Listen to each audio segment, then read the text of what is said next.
Estamos ao vivo,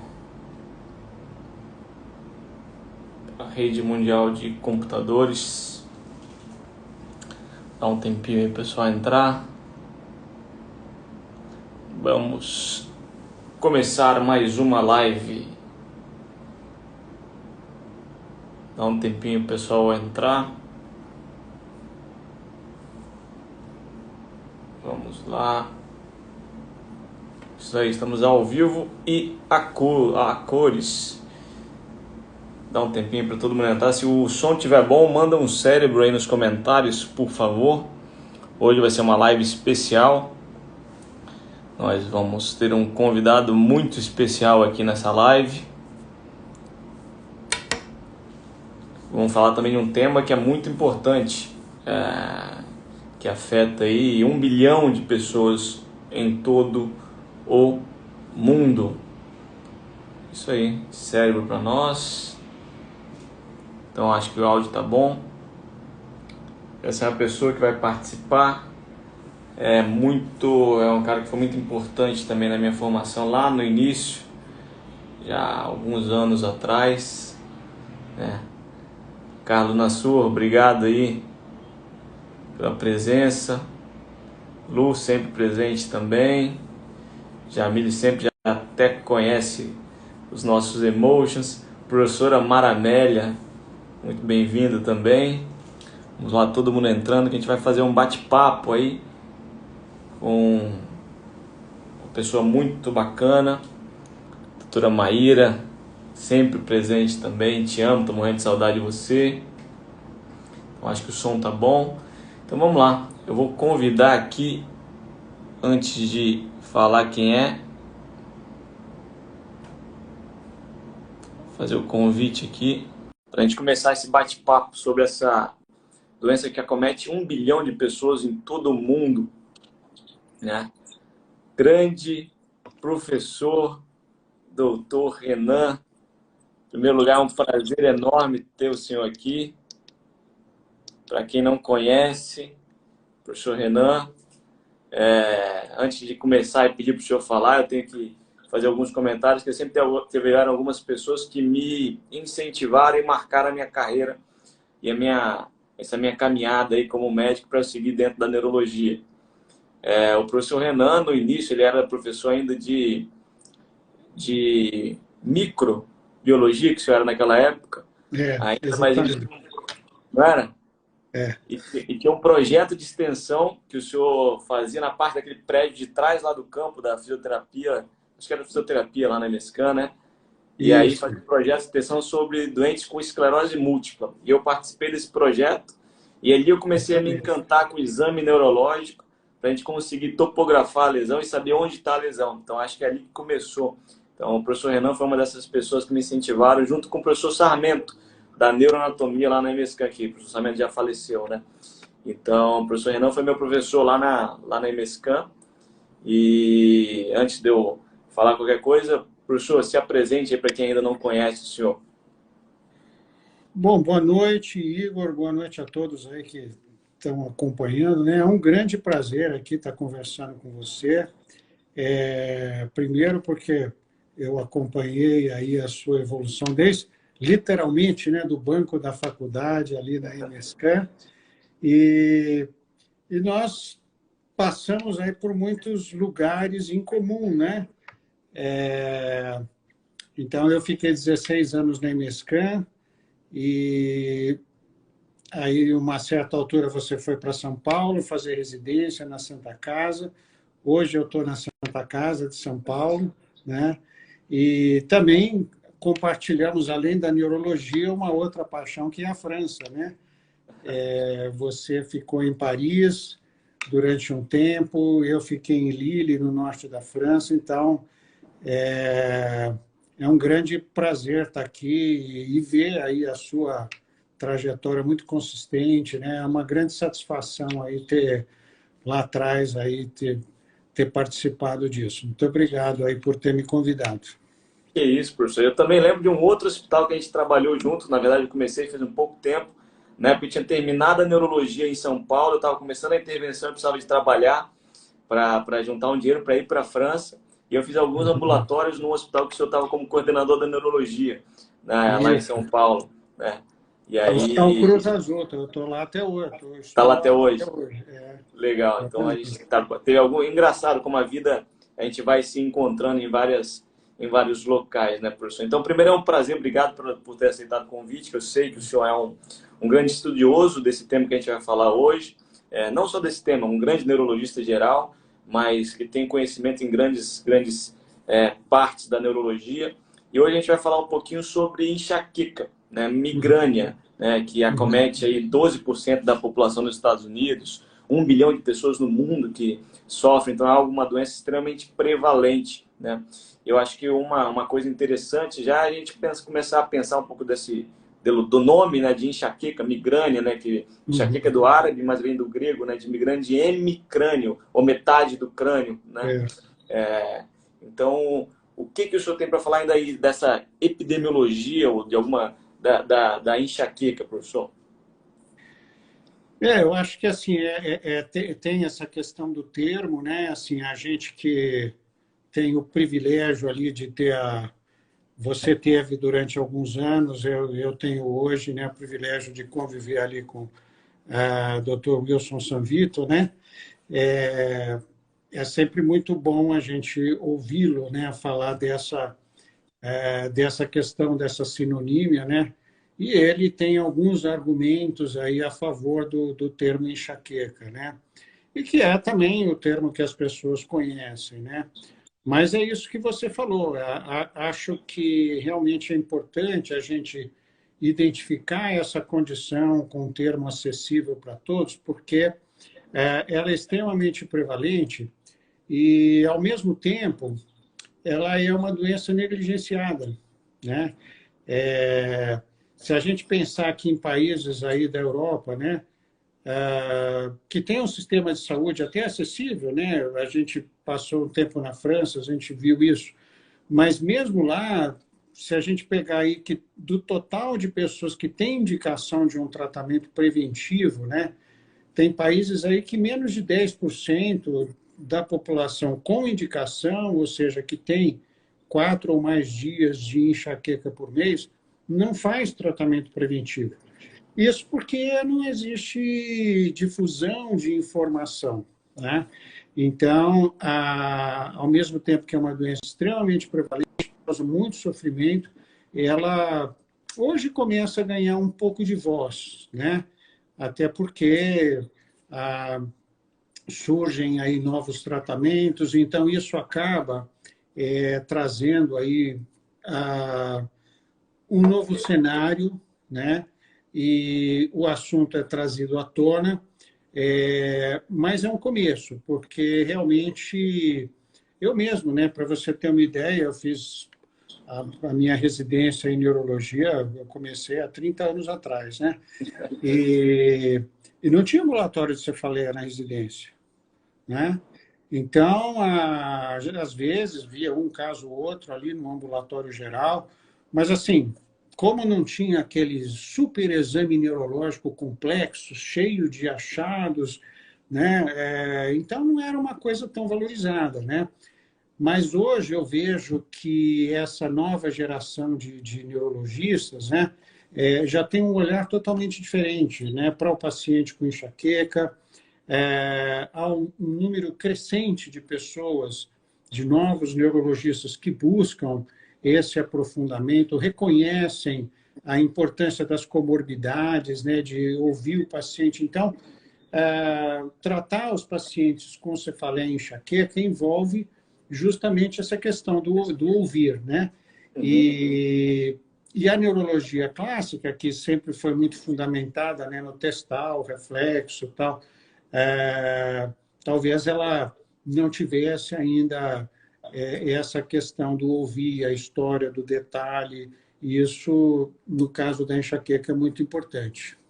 Eu acho que dentro das cefaleias, né, se a gente for investigar cefaleias ditas primárias e até as secundárias também, né, eu acho que muitas das respostas elas são baseadas muito, eu acho que nossa investigação mais primorosa que a gente pode ter é realmente a anamnese, para a gente conseguir investigar e tentar topografar ou separar os tipos de cefaleia. A gente consegue fazer isso muito bem se a gente for ver a classificação internacional de cefaleias, a terceira edição. É muito da história que a gente vai conseguir separar essas doenças. E a enxaqueca também entraria nesse ponto, né? Eu acho que a anamnese é primordial para a gente conseguir entender. E eu acho que uma boa anamnese você vai direcionar muito do seu diagnóstico e só vai complementar, é claro, às vezes é obrigatório o exame complementar em alguns casos de enxaqueca. E, professor, se a gente for pensar um pouquinho na fisiopatologia da enxaqueca, o que o senhor acha? É uma disfunção neuronal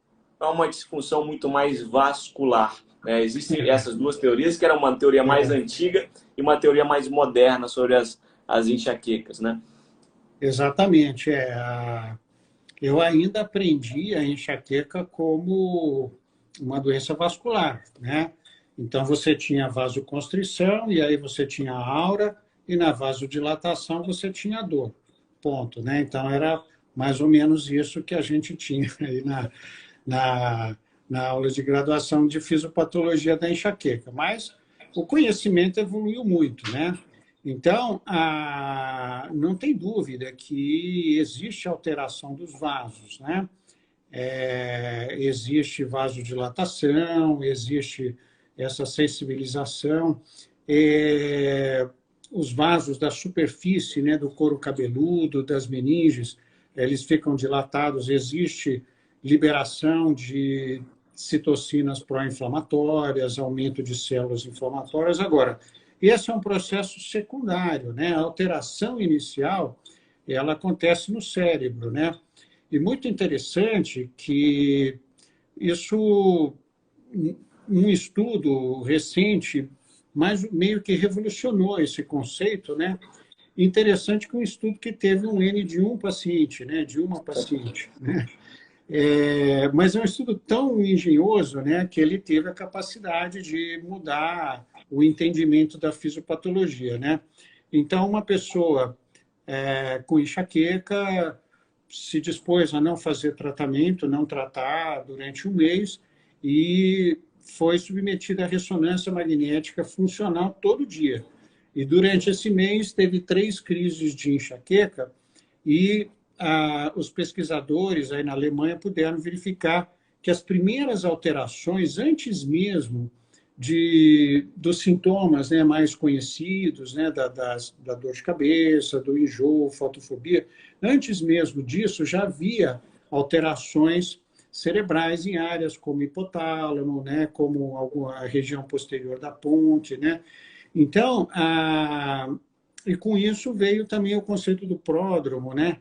Então, aquela coisa, né? Quando o paciente fala para a gente assim, olha, hoje eu estou sentindo que eu vou ter enxaqueca porque meu humor não está legal, eu estou com fadiga, eu estou bocejando muito, né? Isso daí, na verdade, que a gente não valorizava tanto, é real, né? O pródromo hoje tem um correlato aí. Então, assim, respondendo a sua pergunta, a fisiopatologia da enxaqueca, ela é neurovascular, né? Então, esses fenômenos neurológicos ativam os vasos aí, provavelmente através do sistema trigêmeo vascular, que é um conceito teórico, mas que se aplica muito bem a essa ideia, e isso é o que a gente tem hoje em dia, né, a respeito da fisiopatologia da enxaqueca. Eu acho que é muito interessante isso, essa evolução, né? Que eu também aprendi, né? Que era uma doença vascular. Eu acho muito por causa de uma das características da dor, daquela dor ser pulsátil, né? Mas isso é Exatamente. muito... Alguns explicam, né? Por ser uma alodínia, um sintoma que não seria interpretado como dor, é a pulsação ali, quando você tem essa liberação de citocinas inflamatórias e aumento dessa sensibilidade, e aí sim causa dor. Mas eu entendo como um evento secundário. Você tem a alteração neuronal e depois você vai ter uma alteração vascular de forma secundária, né? Então aí o senhor falou também sobre os pródromos, né? Então se a gente for pensar nas fases da enxaqueca, a gente consegue classificá-la em 4 tipos aí, né? Esses pródromos ou sintomas premonitórios, né? que são esses sintomas que a gente não valorizava muito, né? Mas como o senhor bem disse, são muitas vezes o sintoma que aquele paciente fala, olha, minha dor de cabeça ela vai vir, né? Porque eu estou com um É. sintoma diferente, meu humor está diferente, às vezes a alteração até da alimentação, né? Pode ser. E depois vem aqueles outros sinais, né? Ou a fase de aura, que eu acho que é sempre importante a gente citar, né? Quem descreveu isso, Aristides Pacheco Leão, né? Que descreveu a alteração cortical para a aura, e depois aí vem a cefaleia a fase pós-drômica, né? Então, como é que a gente consegue classificar muito bem essas fases aí da enxaqueca, professor? Então, é baseado realmente nos sintomas, né? Embora a gente tenha aí registro, né, principalmente por ressonância magnética funcional, na prática clínica a gente não vai ter isso. A ressonância funcional não nos ajuda na nossa prática clínica, né? Ela não é factível, né? É um exame que tem que ser processado, extremamente complicado, né? Então a gente identifica isso pela clínica, né? Então, esse pródromo, esses sintomas emocionais, esses sintomas de fadiga, esses sintomas meio hormonais, até alteração do ritmo urinário, né? Tudo isso é descrito, né? E aí pode ou não ter a aura, né? Que 20, 25, alguns estudos 30% dos pacientes têm, né? Que geralmente, em 90% dos casos, é visual, né? A aura mais comum é visual, e você lembrou muito bem, né, desses estudos aí do professor Aristides Leão, né, brasileiro, que descreveu esse fenômeno, né, da depressão alastrante cortical, e que é um modelo teórico para explicar a aura, né? É um trabalho realmente muito importante, né? Um dos trabalhos científicos brasileiros mais citados, né, no mundo, né, em todos os tempos, que realmente deu essa grande contribuição para a gente entender melhor a aura, né? Então, tem registros também com ressonância magnética funcional da aura, né, que tem um ritmo de progressão, né, começando na parte posterior do cérebro muito parecido, né, com esse fenômeno que o Dr. Aristides Leão descreveu em animais, em coelhos, né? E aí, depois da aura, que dura aí alguns minutos, 5, 10, 15 minutos, eventualmente até um pouco mais, né? Pode chegar até 1 hora, em geral, né? Essa é a aura típica, né? Aí vem realmente a enxaqueca, né? Aqueles sintomas que as pessoas identificam, né? Como sendo a crise de enxaqueca com a dor de cabeça, né? Como você disse no início, pode ser de um lado só, né? Por isso que lá na antiguidade, né, eles chamavam de hemicrania, né? Partir ao meio, né? Porque doía de um lado só, né? A náusea, vômito, sintomas de intolerância à luz, barulho, né? Então, e isso podendo persistir, né, com esse pósdromo, né, que hoje também é descrito aí nos estudos, que às vezes pode durar dias, né, que às vezes os pacientes antigamente descreviam como a ressaca da enxaqueca, né? Então, ainda há alterações nesses mesmos estudos aí, que depois aumentaram a população de 1 paciente para 3, né, e conseguiram reproduzir os resultados, né? Ainda há alterações na ressonância magnética funcional depois, durante essa fase do pósdromo, né? E é interessante notar que mais de 1/4 dos pacientes com enxaqueca, eles dizem, né, isso por estudos epidemiológicos, né, bem conduzidos, né, que eles não ficam livres dos sintomas entre as crises, né? Então, isso, inclusive, é usado hoje como uma forma de mensurar aí o impacto da enxaqueca, né? Então, realmente, a gente vai compreendendo melhor a complexidade, né, desse fenômeno aí que está envolvido na enxaqueca. E pensando aí um pouco nessas fases que o senhor falou, né? Eu começo a pensar até na incapacidade que essa doença vai causar. Então a gente falou sobre os sintomas prodrômicos aí, um dia antes, mais ou menos. Então a gente conta um dia. A aura dura aí mais ou menos até 1 hora. a cefaleia em si podendo chegar até 3 dias de duração, mais essa fase de ressaca mais um dia, então a gente tem quase 4 dias que um paciente ele pode ter se ele tiver essas 4 fases bem definidas. Se ela tiver uma crise aí por mês, são mais de 10% do seu mês que ele pode estar incapacitado até de trabalhar, que a gente sabe que a enxaqueca ela pode ser uma doença, uma dor incapacitante, moderada a grave, a dor, não é? E aí eu começo a pensar também, professor, que a gente sabe, então, que é uma doença incapacitante muito mais prevalente aí nessa semana aí, que foi o Dia das Mulheres, na segunda-feira, muito mais prevalente nas mulheres, elas sofrem muito mais dessa doença do que os homens. E além disso, a gente começa a pensar, existe algum fator desencadeante, professor, que a gente pode investigar ou perguntar para os pacientes o que é importante a gente pensar em perguntar como fator desencadeante da crise de enxaqueca? Com certeza. Exatamente isso, né? Isso que você falou é muito importante, a questão do impacto, né? Então, a gente tem vários impactos, os estudos aí epidemiológicos analisam o impacto laboral, o impacto no trabalho, né? Porque desde o pródromo a pessoa já está afetada, né? Ela tem menos concentração, ela está com mais fadiga, né? Na aura, imagina, né? Se ela está dirigindo, tem que parar o carro, né? Eu já tive paciente que tinha que parar a cirurgia, né? Porque era médico, estava operando e tinha crise de aura, como é que vai continuar, né? Então, tem toda essa questão da incapacidade para o trabalho. Na vida familiar também há estudos quantificando, né? Número de dias que as pessoas deixam de dar atenção aos filhos por causa da enxaqueca. E quanto mais frequente a enxaqueca, esse impacto é maior, né? Afetando relacionamentos também. Então, tudo isso faz parte, né? E isso se conecta com essa outra questão que você trouxe, que é a questão dos gatilhos, né? Então, é muito importante, né? Acho que a gente começou essa conversa falando da importância de ouvir, né? O paciente, da anamnese, né? Então, isso é extremamente relevante. De uma forma geral, né? O gatilho mais citado pelos pacientes, né? É o estresse, né? E aí leva muito àquela confusão, né? Que a gente ouve muito, né? Então você tem dor de cabeça, é estresse, é porque tá estressado, então, assim, vai pescar e pronto, está resolvido o problema, né?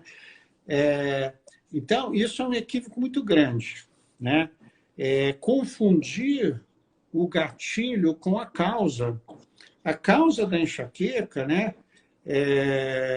E é uma pergunta que você ouve todos os dias, eu ouço todos os dias, todos nós neurologistas ouvimos todos os dias. Doutor, o que causa a minha enxaqueca?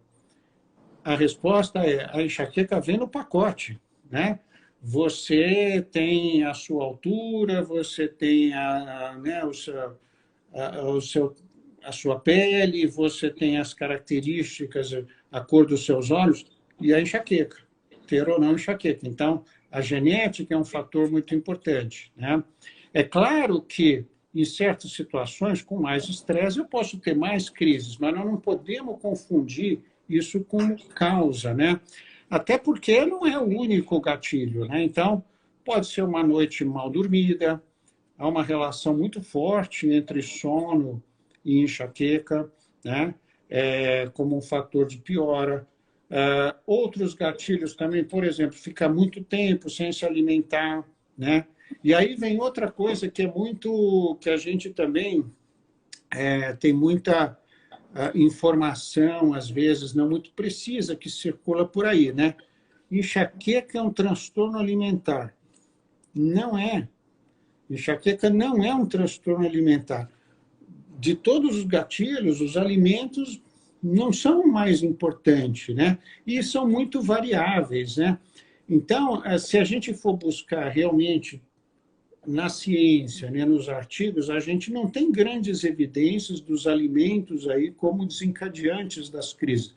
exceto, evidentemente, bebida alcoólica, que é realmente gatilho de crise. Isso não existe dúvida nenhuma, né? Agora, a questão dos alimentos é totalmente individual e não dá para a gente generalizar. De forma que isso é muito importante porque isso influencia o tratamento, né? Então, antigamente, qual era o tratamento da enxaqueca? Aquela dieta restritiva. Não pode comer salsicha, não pode comer chocolate, não pode comer queijo, né? Então, era um monte de restrição. E, na verdade, hoje o conceito do tratamento é: nós vamos tratar para poder comer tudo isso, né? Para poder comer queijo, né? Até porque, né, você também morou na França, sabe que não dá, né, para viver sem queijo, né? E vinho também, né? Então, o tratamento é para a gente poder ter um impacto menor e usufruir as coisas agradáveis, enfim. Esse é um novo conceito. Então, não tem dieta para enxaqueca. Tem o seguinte: olha, quando eu como tal alimento, me faz mal. Ok, então evite, né? Dá para viver sem isso. Agora, de uma forma geral, né, a gente entende aí que esse não é o ponto mais importante do tratamento e nem das orientações de mudança de estilo de vida, né? Que acho que tem uma coisa também muito importante, né, que eu sei que você fala muito sobre isso também, que é a questão da atividade física, né? Que há tempos atrás não se falava sobre isso em relação à enxaqueca, né? E hoje a gente sabe que a atividade física tem um impacto enorme na melhora da enxaqueca. Certo. E aí, agora pensando um pouquinho sobre a parte de tratamento, professor. A gente acho que já caminhou por várias áreas aí interessantes, né? E você até comentou algumas partes interessantes, né? Como é que a gente divide aí para pensar o tratamento do paciente com enxaqueca? O normal é sempre a gente pensar, né? Um tratamento da fase aguda ou abortivo e um tratamento preventivo. Como é que a gente faz essa divisão aí ou quando mudar de um para o outro também, né? Uhum. O tratamento das crises, né, as pessoas acabam fazendo, né, em geral por automedicação, né, porque aqui no Brasil a gente tem muita facilidade de acesso aí, né, com aos medicamentos, né, fora do país é um pouco diferente, então as pessoas acabam se automedicando muito. Mas o tratamento das crises ele é necessário para você ficar bem até 2 horas após a crise, né? Esse é o ideal de um tratamento e persistir sem dor nas próximas 24 horas, né? Então, a gente tem que tentar usar combinações, a gente tem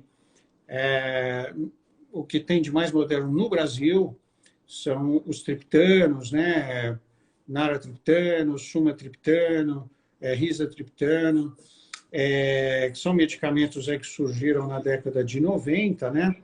E tem algumas coisas novas aí chegando, né? Tem os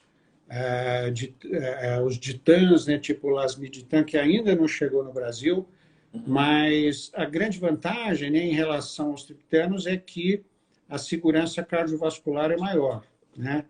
E, claro, assim, anti-inflamatórios são muito úteis, né? Assim, tanto isoladamente quanto em combinação aí com os triptanos, né? Agora, quando eu devo usar, além do tratamento das crises, né, o tratamento preventivo, né? Então, a maior parte dos estudos, né, se baseia na seguinte ideia: ó, mais de 4 ou mais dias por mês com enxaqueca, isso seria uma indicação, né? E quais medicamentos preventivos usar? Então, aí a gente tem uma ampla gama, né? Que a gente pode dividir aí nos tratamentos convencionais, medicamentos orais, né? Que são medicamentos aí emprestados de outras áreas da medicina, né? Que não foram inventados para tratar a enxaqueca, mas que acabaram sendo incorporados, né? e são eficazes, mas às vezes com a necessidade de manejar os efeitos adversos. A gente tem aí também, né, procedimentos, como, por exemplo, o uso da toxina botulínica, que é particularmente útil e aprovada no tratamento da enxaqueca crônica.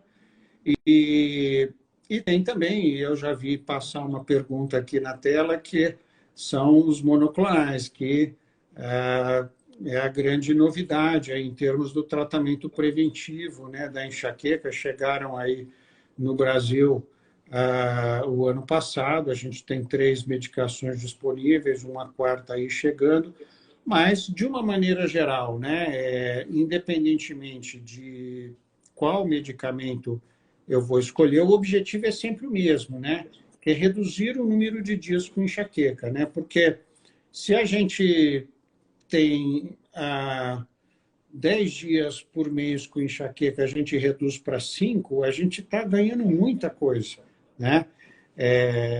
Então, isso é muito importante. Então, quando a enxaqueca é mais frequente, né? Assim, a gente pode dizer 3 ou mais crises por mês, ou 4 dias ou mais por mês, não tem dúvida que o tratamento preventivo, né, com algum tipo de fármaco está indicado, né? E claro, né, assim, sempre também uma coisa que eu sempre enfatizo é também procurar adotar algumas mudanças de estilo de vida, entre elas aí a atividade física, né? E também vi passando aí na tela que alguém falou: mas o dia que eu estou com dor, como é que eu vou fazer atividade física? Não, esse dia realmente não dá, né? Espera passar, vai no dia seguinte, mas a prática regular, né, ela realmente tem um efeito positivo aí para quem sofre de enxaqueca. Eu acho que esse tema também sobre esses novas medicações é sempre algo que é recorrente no consultório, né? Que as pessoas vêm perguntar. E eu sempre explico que a medicina sempre vem evoluindo, mas só que ela evolui sempre olhando atrás. Então você vai sempre voltar na fisiopatologia para você entender, né? Então acho que para as pessoas também entenderem um pouco do uso desses anticorpos, ele tenta atacar, né, o CGRP, né? Então é um anticorpo para tentar inibir ou bloquear a liberação, como o senhor bem falou, desses produtos que são pró-inflamatórios, óxido nítrico, também vaso dilatadores, para tentar melhorar um pouco mais. Então, esses anticorpos vieram para tentar bloquear a produção um pouco dessas substâncias que são liberadas pelo neurônio em si, por isso que eu acho que é uma doença neuronal e depois com repercussão vascular. Os anticorpos vieram aí para tentar melhorar, né? E uma coisa importante é a aplicação dele subcutânea, né? A injeção dele podendo ser feita de forma muito tranquila e não tem muito efeito colateral, né? As pessoas podem ter medo dessa injeção, o que pode acontecer, mas é só um efeito local que muita gente tem e não tem outros efeitos. Então, acho que a segurança dessas novas medicações, mas eu acho que ainda não é a primeira escolha, né, para esse tipo de tratamento, né? Não, nos guidelines aí que a gente tem, certamente não é, né? Por uma série de questões, né? Mas você lembrou muito bem, né, que sempre isso reflete o passado, né? Isso daí é pesquisa que começou há mais de 30 anos, né, com o sueco aí, o Lars Ersvinsson, né, que começou a pesquisar o papel do CGRP na circulação cerebral, né? E aí começaram a mostrar que ele aumenta durante as crises de enxaqueca, né? Então, se ele aumenta nas crises de enxaqueca, vamos bloquear, né? E aí tentaram os primeiros GEPANs, né, que eram moléculas tradicionais, e realmente a coisa estava indo bem, mas aí essas moléculas foram cortadas aí por conta de toxicidade hepática, né? Uhum. E aí migrou-se aí para a questão dos anticorpos monoclonais, que apresenta uma vantagem enorme, né? Que é o que você falou, de fazer uma aplicação mensal, são moléculas grandes, né? Então, elas não são processadas no fígado, né? Elas ficam muito tempo, ficam o mês inteiro aí no organismo. Não, como não é processado no fígado, não tem interação com nenhum outro remédio que a pessoa usa, né? E, é, e são extremamente seguros, né? Se você olha aí para os estudos, né? A taxa de efeitos adversos, tirando a dor no local da injeção, né? É a única coisa que é superior a placebo, né? O resto é igual, medicamento versus placebo, né? Então, é uma classe de medicamentos que tem uma segurança que a gente não está acostumado na medicina, né? A gente, dentro da neurologia, então, muito menos, né? Que a gente usa medicamentos que às vezes podem dar sonolência, né? Podem dar tremor, podem fazer ganhar peso ou perder peso. Os anti-CGRP, os monoclonais, eles não causam nada, né? A pessoa não percebe que está tomando um medicamento, né? Percebe não, se funcionar na hora que melhora a crise de enxaqueca. Então, não é a primeira indicação, principalmente, né, por causa do fator econômico, né? O grande problema dessas medicações é que elas são ainda muito caras, né?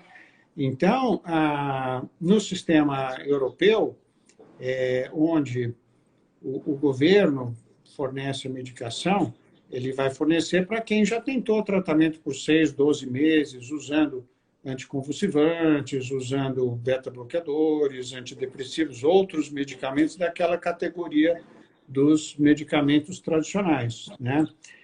E mesmo nos Estados Unidos, né, que são as seguradoras, né, que pagam. Então, também há necessidade de se fazer um tratamento antecipado por um período de tempo, né? E aqui no nosso meio, né, a gente ainda não tem nenhuma entidade, seja operadora, seja governo, fornecendo. Então, é acessível apenas às pessoas que podem adquirir. Então, assim, não é necessariamente a primeira opção, não é até por conta desse fator. Agora, também nada impede, né? Assim, eu uso muito, né, na consulta, né, a decisão compartilhada, né? Então, eu costumo expor, né, para o paciente, olha, eu vejo para você 3 opções, né? Dentro do perfil do paciente, perfil clínico, etc., né?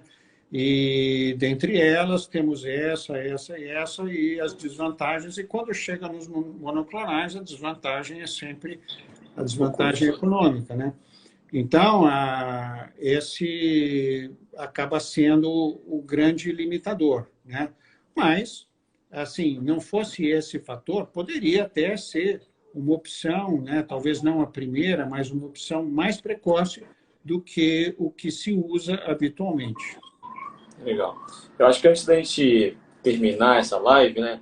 Eu acho que a neurologia tem uma parte que eu acho que é a área médica com mais relação cultural, né? Então, dentro da nossa área, sempre a gente vai ter ou um livro, um filme, ou personalidades, né? E eu acho que dentro da enxaqueca também a gente pode pensar em algumas coisas desse tipo, né? E eu, como um bom aluno desse grande mestre, professor Wilson Luiz Sanvito, que para mim foi um grande formador, um semiota incrível, uma avaliação da semiologia dele é incomparável, conhecimento cultural são duas coisas que é difícil você encontrar em outro profissional como ele, né?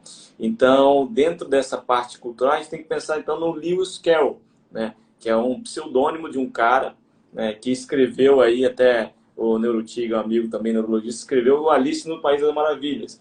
E muita gente relata aí que alguns desses relatos no livro dele era por uma aura que ele tinha visual, aqueles escotomas cintilantes, né? Espectro de fortificação, que são tipos de aura da aura visual, né? Então, além disso, também outros, né? Então, Vincent van Gogh era um cara que era enxaquecoso, Claude Monet também era enxaquecoso, né? Tem alguns relatos de várias personalidades que tinham muita enxaqueca, e principalmente enxaqueca com aura, né? Que apresentavam isso também. E outra coisa importante, eu acho que eu também sempre valorizo as pessoas que não trabalham só na medicina. E o senhor também está buscando outras saídas, né?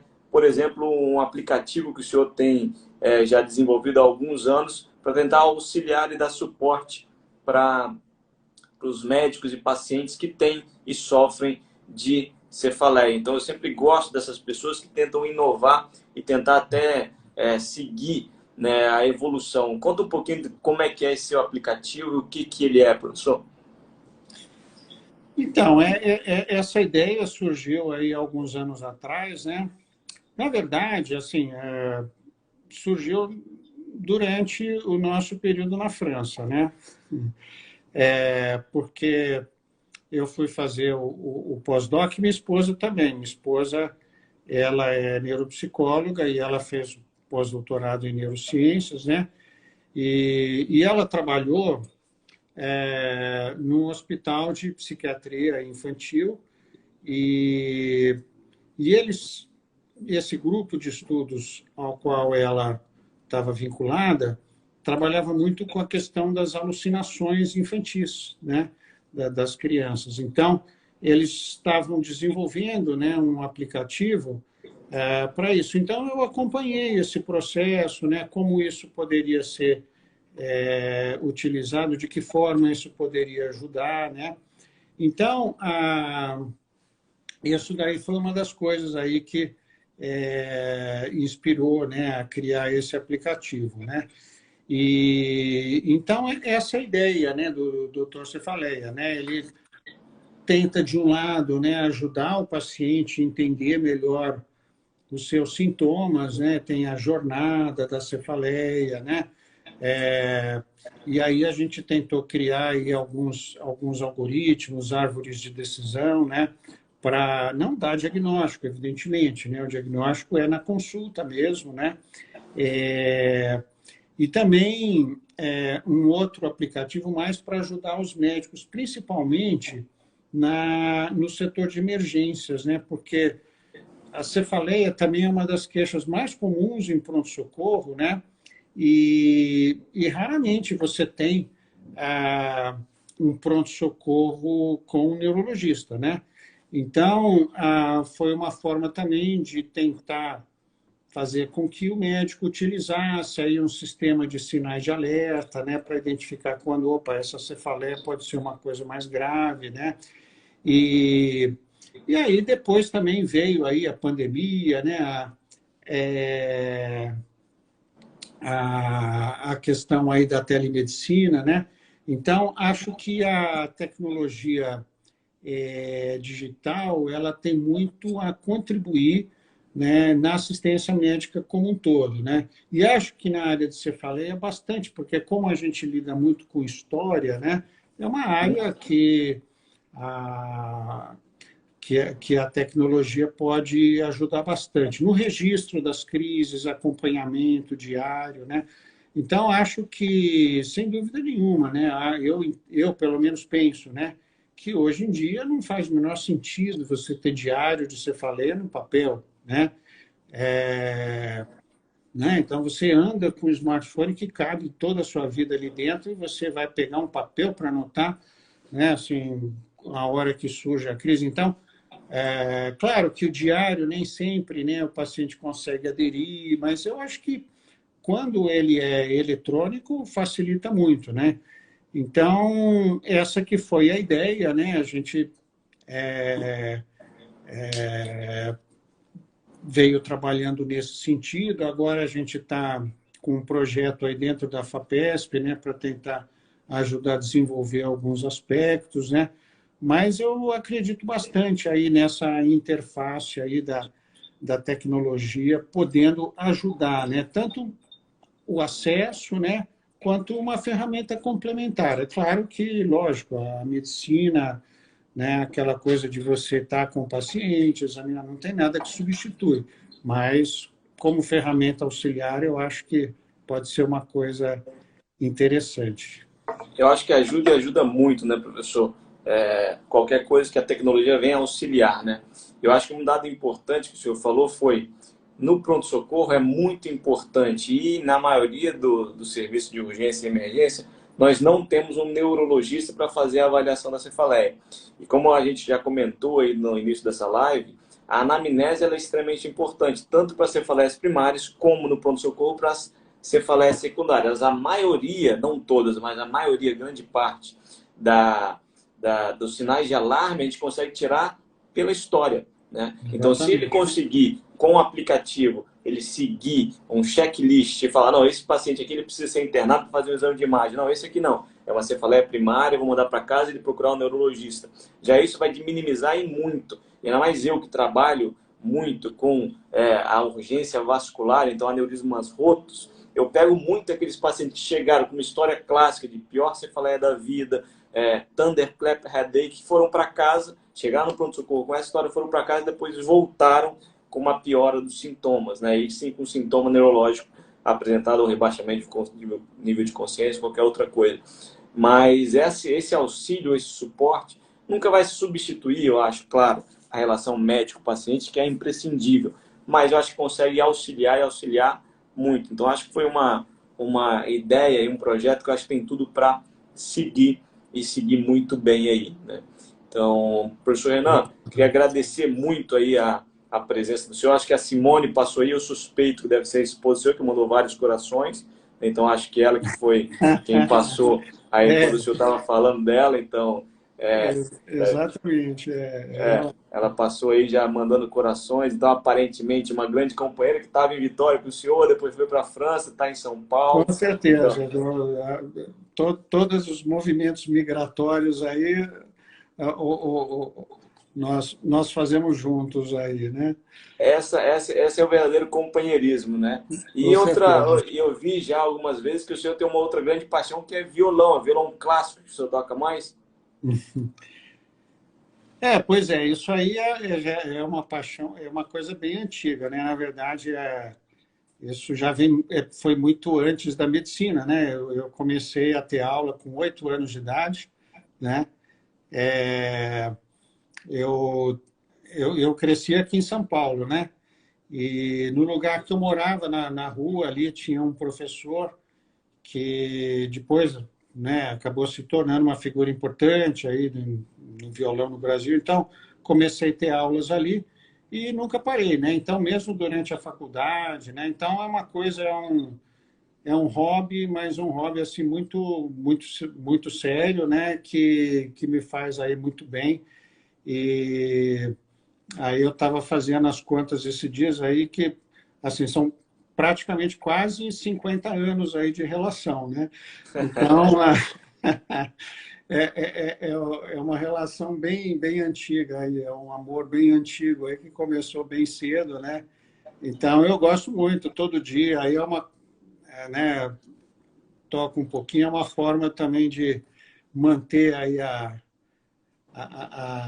estabilidade, manter a paz e tentar, né, manter algum equilíbrio aí para a gente seguir em frente aí e me ajuda muito, assim, é uma coisa que me ajuda Eu tenho bastante. eu tenho uma mania, professor, que, por exemplo, principalmente na época que eu estava fazendo o vestibular e estudando para residência, eu estudava durante 2 horas mais ou menos, eu tinha que parar. Eu não toco tão bem quanto o senhor toca, não tenho essa relação tão próxima com o violão, mas eu arranho um pouco.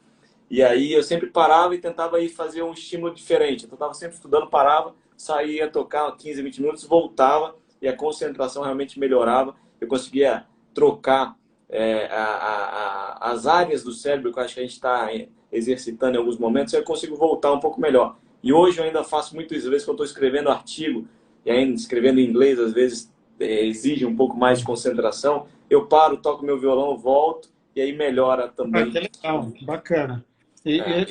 Não tem dúvida, isso aí faz todo sentido e a neurociência explica, né, que isso aí ajuda bastante, né, a manter o foco, né? Mas legal, bom saber aí desse Joia. seu. Bom, Mais um obrigado ponto em muito. comum, além da neurologia, além da França, né? Vitória, São Paulo, Santa Casa, né? Tem o violão também. Manda um abraço para todo mundo lá da Santa Casa, que tem um carinho Com enorme. certeza, com Fiquei certeza. lá, acho que foram 8 anos, foi por 6 anos, não lembro, mas fiquei um bom tempo, fiz 3 anos, depois fiquei no pronto-socorro lá durante um tempo trabalhando. E tem um carinho enorme pelos aqueles tijolos, eles são encantadores, né? Que mantenham o vínculo eterno com aquele local, né? Então, queria agradecer muito a presença do senhor, né? e deixar para o senhor fazer suas considerações finais aí dessa live. Ó, Igor, foi um prazer enorme aí. É sempre um prazer, né, conversar com você. A gente se reencontrou aqui em São Paulo algumas vezes, né? E eu, assim, uma das coisas, você agora está começando ali na Imescan, acho que com o tempo você vai ver isso, né? A trajetória, né, das pessoas, isso é muito bacana, né? Ver a evolução, né, das pessoas, né, que estão ali um dia sentado ali no banco da faculdade e lá na frente estão fazendo estágio fora do país, daí a pouco estão dando aula, estão fazendo palestras aí em congressos. Então, esse é um movimento muito bacana. Eu gosto muito disso, né? E por isso não me afasto aí dessa atividade, né? Porque eu mais aprendo do que ensino, né? Não tem nada que nos ensine mais aí do que, né, do que os alunos, do que as pessoas aí que a gente convive aí nesse ambiente. Então, foi um prazer enorme aí conversar com você. Muito obrigado aí mais uma vez aí pelo convite. Obrigado a todos aí que acompanharam, né? Espero que a gente tenha ajudado aí a passar alguma mensagem importante sobre essa condição aí que a gente precisa valorizar muito, né? Que é a enxaqueca, que precisa realmente deixar de ser uma doença negligenciada e precisa ser uma doença valorizada pela importância e pelo impacto que ela tem. Legal. Obrigado mesmo, professor. Manda um abraço aí para a esposa do senhor também e parabéns por toda essa trajetória aí. Parabéns, obrigado aí, grande abraço aí para você também. Boa noite aí. Valeu, tchau, tchau. Abraço.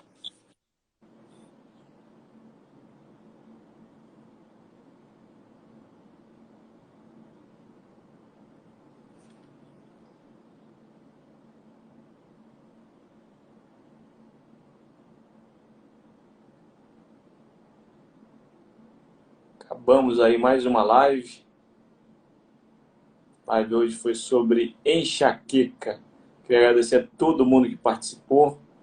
Foi um prazer tê-los aqui.